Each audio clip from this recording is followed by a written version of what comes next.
चलें आज आप लोगों के ज़ौक़ का इम्तिहान लेता हूँ। कमेंट्स में लिखकर बताइए कि आप लोगों ने कभी कोई अपना इमेजिनरी फ्रेंड बनाया है?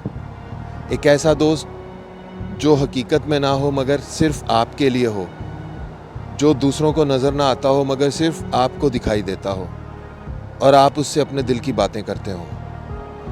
मैंने यहाँ अमेरिका में कुछ बच्चों को इमेजिनरी फ्रेंड रखते हुए देखा है। मैं ज़्यादा हैरान नहीं हुआ ये देखकर।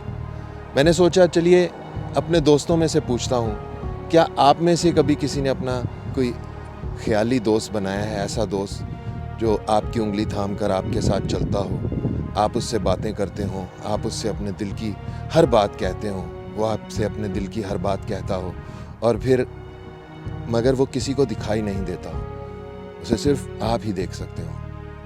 वो आपका इमेजिनरी फ्रेंड होता है। आपका है? लिख कर बताएं।